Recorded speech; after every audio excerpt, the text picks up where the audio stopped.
Hey guys, welcome back to Dogforge. My name's Paul, and today we're continuing our look at Spelljammer races. We'll look at the Astral Elf, because we all needed more elves. So, let's jump on into it. First of all, we do have art for the Astral Elf, and they look like elves with dark eyes, basically. I love how, with the typical elven aesthetic, the flowy cape, the looking off into the distance kind of pose we have here, they chose just like a tiny morning star as the weapon, which is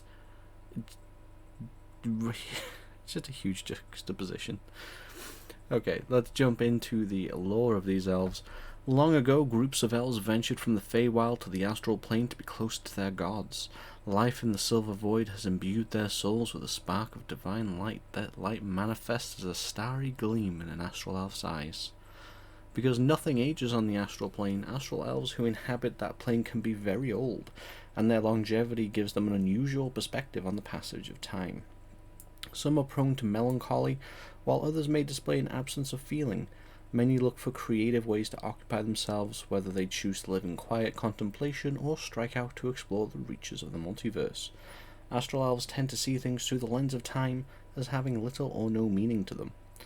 Astral elves who don't dwell on the astral plane can live to be more than 750 years old. So, the normal extreme lifespan of an elf multiplied by living somewhere where you don't age. This is interesting, I guess. I mean, most of this just seems how a lot of elves see the world anyway, as they have such extreme lifespans compared to most beings. And this doesn't touch on how they have children. At least with the Githyanki, you have the notion that they must take their children to creches on other planes of existence so they can actually age. This doesn't really address that, giving them more of a static population feel. Maybe that can be a plot point in your campaign, that the elves don't actually reproduce. They are a static population, and thus any major killing of them is a serious threat. That actually gives credence to perhaps if somebody had a plan to wipe out all of the astral elves, it could actually be a feasible plan. Jumping into what they get, though. So they're going to get the usual boilerplate ability score increases that we've grown used to. That is +1 and a +2 of your choice, or 3 +1s of your choice. For languages, they're going to get common and one language that both you and your DM agree is appropriate for the character and campaign. And they're going to live, again, in excess of 750 years, and they're going to be as tall and as heavy as a human. Creature type is humanoid, which is I think might be a minority in the Spelljammer races, or it's probably around 50-50. The size is medium, speed is 30 feet. You get the Astral Fire feature, which basically just means that you can choose either Dancing Lights, a Light, or Sacred Flame as your cantrip. It can use Intelligence, Wisdom, or Charisma for that cantrip, and you choose when you select the race. Dark Vision out to 60 feet. The new version of Fey Ancestry, which is just advantage on saving throws to avoid or end the charm condition. Keen Senses, they still get the perception skill. Starlight Step, because we needed not just another elf, but another teleporting elf. As a bonus action, you can magically teleport up to 30 feet to an unoccupied space you can see. You can use this trait a number of times equal to your proficiency bonus and regain all expended uses when you finish a long rest. And Astral Trance, which is just like the trance that all the other elves from Monster of the Multiverse get, but it has astral in the name. So you don't need to sleep, and magic can't put you to sleep. You finish a long rest in 4 hours, as long as you spend that time in a trance-like meditation.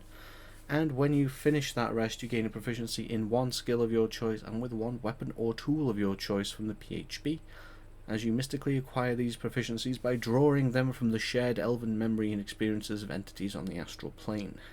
You keep those proficiencies until your next long rest, where you get to choose different ones.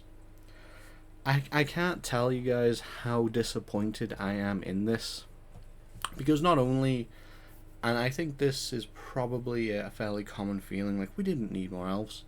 There's at least 6 other kinds of elf we can already play. 3 of them came out with the PHP. Like, we didn't need more elves.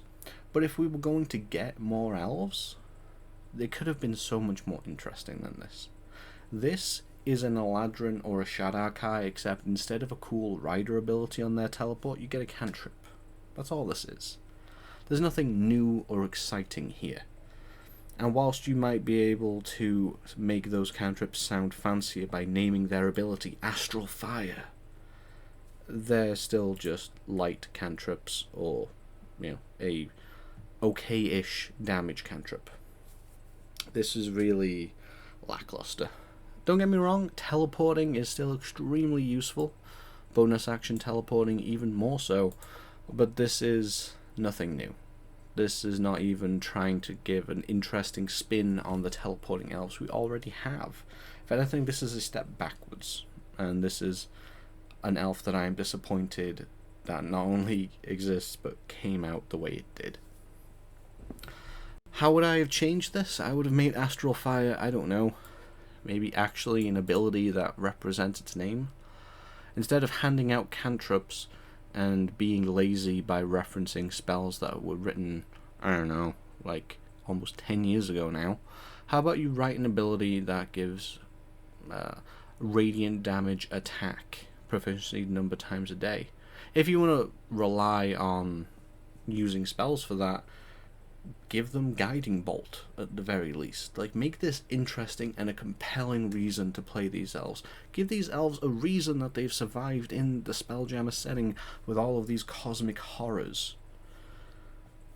Unless they just teleport away whenever they're in a fight. But that's just my rambling and kind of down opinion on the Astral Elves. What do you think of the Astral Elves? You one of the people that wanted more elf subraces? Are you happy with how the elf came out? Do you think that they are sufficiently different in terms of mechanics from the Shadar-kai and the Eladrin to stand out as their own breed of elf? Let us know in the comments section down below if you're looking forward to playing them, if you changed them in any way, and if you actually wanted to see them at all. Whilst you're down there, hit that like button if you enjoyed this video, and if you're new to the channel, hit that subscribe button and notification bell so you can be notified of any future uploads. Whilst all YouTubers ever say it's said for a reason, it really does help out the channel immensely.